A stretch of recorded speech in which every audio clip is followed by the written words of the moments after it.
it's important, they give her their time for free, that none of the lads take the fee. As he said, he was in the changing room at half time last time. We were 1-0 down, if you remember, at Anfield to Man U, and they're taking it seriously. They did not want to lose, and it was quite industrial, shall we say. We had 2 last year with Barca and Man United. We're back into the usual rhythm of the March home game, and we just thought Celtic was a bit different. We knew that, or we hoped that they would also bring away fans, which they are. So I think last count we've got 47,000 fans in tomorrow, and Celtic are bringing 4,000, which is unusual for a Legends game. So it should be quite a good atmosphere in Anfield tomorrow. That's interesting for a charity game.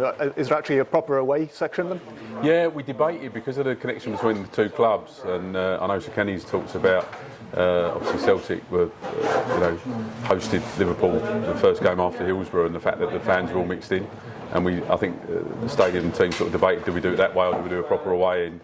But we've done it as an away end, and just over 4,000 fans coming down, yeah. Fantastic. We've got a couple of names in the squad for the first time. So we've got Ragnar playing, and then Robbie is going to play one half for each team. Yeah, I think he's debating whether he's going to do 45 for each team or 30 minutes for each team. I think he's sort of worried if the knee holds up. But yeah, I think we were lucky. I think Martin Skirtle made his debut in the Legends debut in the Man U game, and then we've got Radlander coming in this game. I think they're young lads recently retired, and the great thing for us is they're super keen to play.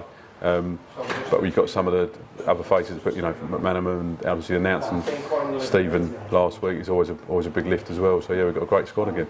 And I believe that Roberto Firmino's agent, speaking about Firmino leaving this summer, he's already said he's thinking about the Legends game.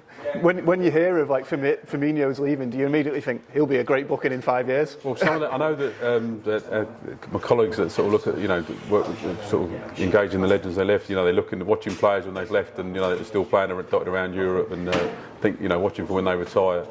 We've been working on the first Barca game that actually got postponed in 2020. We had Fernando Torres was due to play. And we just with time, like all these things, they're busy people. Torres, for instance, I think he's still coaching at Atletico, so to line it up so they can get him to play. That's why it's great. someone like Stephen played for us against Barca when he was at Villa, and he's a busy guy. But the fact that they give her their time, and I think the fact that Liverpool supporters are amazing, and generally we get a near enough full house that helps. B, I think that hopefully the fact that they know that the money's all going to good cause, and now that we work with Forever Reds as well, the Former Players Association, I think they're sort of cognizant of that, and that some of that money's going back to some of the older lads. Just talk to us a little bit, for people that aren't aware of the foundation and the work, where that money actually goes. Yeah, so this time we're focusing it on sport and physical activity, so making sure there's good quality, free sport and physical activity for as many young people as we can support.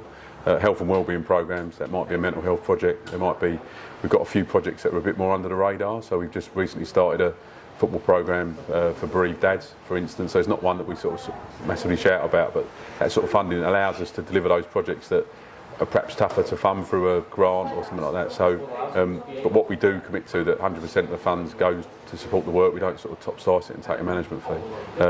We make a donation to the LFC Foundation. They do some amazing work. And then we make a donation to the Forever Reds Association. So they do then support other charities that we work with, like Zoe's Place and Alder Hay, but primarily it's to support perhaps players that are older and struggling and in ill health, to perhaps with hospital bills or just support generally.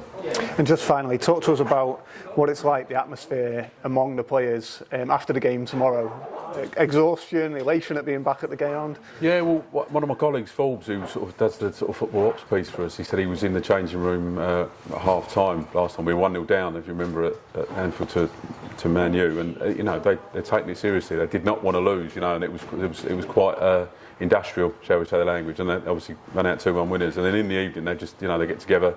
They have something to eat, have a drink, and just chat, and they're just sort of quite chilled. But they all stay. They're all there. They all come back. The families. It's important. They give her their time for free. That none of the lads take the fee.